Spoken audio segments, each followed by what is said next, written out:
Okay, in this video, I want to talk about Durkheim's notion of social facts. This idea is very important to understand in understanding Durkheim, and it's actually very counterintuitive, I think, for the way that we, in a very individualistic culture like the US, tend to think about things. And it's very different from thinkers like Hobbes, who focus on individual actions and sort of aggregating up from those individual actions into a social contract. What we're going to see in Durkheim is that by using this notion of social facts, he starts from the group level or the society level, and this then works back down and impinges then on individuals themselves. So let's take a look and see how it is that this works.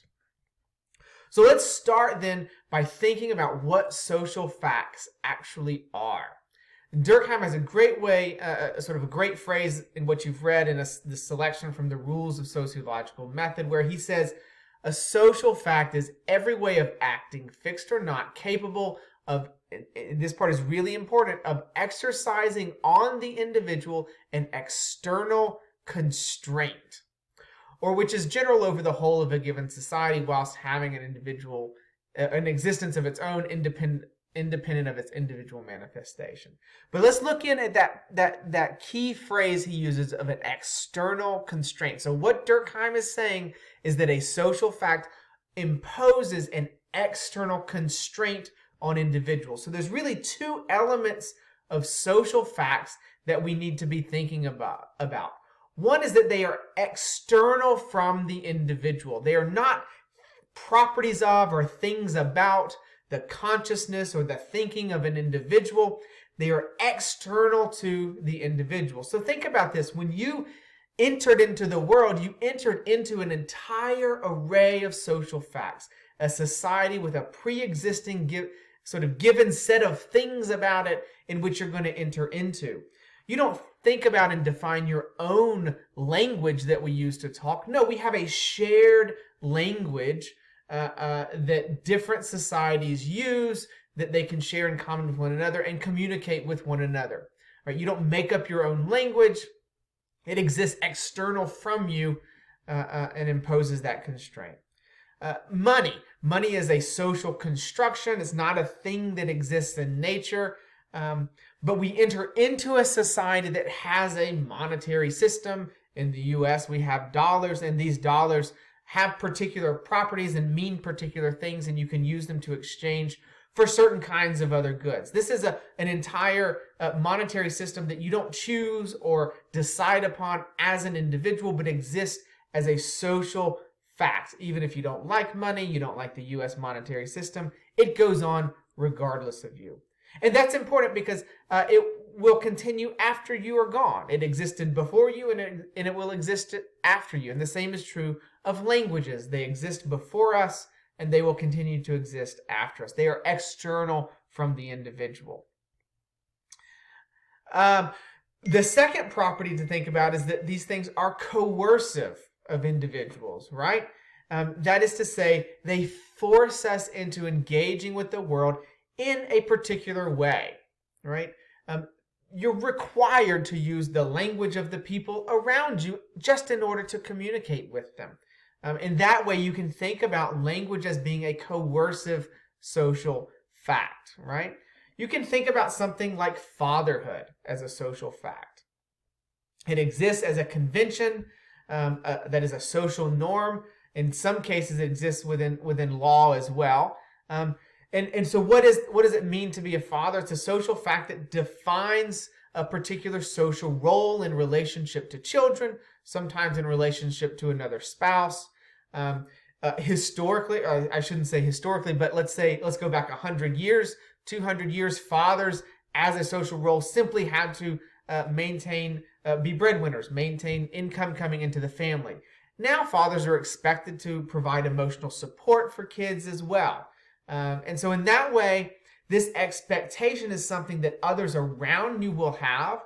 So they will sort of push you, help you to think about what being a good father is as providing emotional support and providing money for your kids and your family, right? And if you fail to live up to that, well, there will be people who shame you maybe, who push you and tell you you should be doing this thing different. And in fact, there are laws in place that will require you to be a certain kind of father, a certain kind of breadwinner. If you divorce your spouse, for example, there are laws in place that define child support as a key role for fathers to play. Right? So again, the key thing to see here is that social facts are external and they are coercive. It's not about what you as an individual want or think or desire. These things exist outside of us, and they are coercive. They push us into behaving and engaging the world in particular ways. And that's really important to see, because what it means is that these social facts have properties that are unique to them, that are not properties of individuals. And so individual behavior, individual thought, all of this becomes part of the property of the group. It's not something that individuals decide on their own. And so Durkheim has a particular way of talking about this using a Latin phrase, sui generis, which basically means of its own kind. You cannot reduce the properties of the group to the individual members that are composed of them. It has properties all its own, and in that way it becomes this external constraining force on them. So Durkheim writes in the rules that social facts, quote, assume a shape, a tangible form peculiar to them and constitute a reality sui generis, vastly distinct from the individual facts which manifest that reality. So they are something unique and different. Now, if they are sui generis in this way, if they are unique and of their own property, there's a real question of how do we go about explaining these social facts. And Durkheim is very clear here that the determining cause of a social fact must be sought in the antecedent social facts, not among the states of individual consciousness.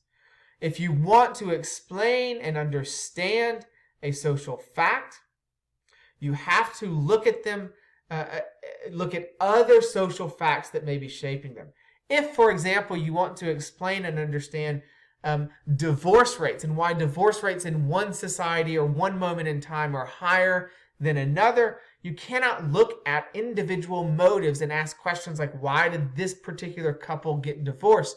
You have to look at other social facts, things that Durkheim will say are things like unemployment rates, poverty rates, other kinds of social facts, religious institutions and the norms around those, norms about what marriage itself actually is.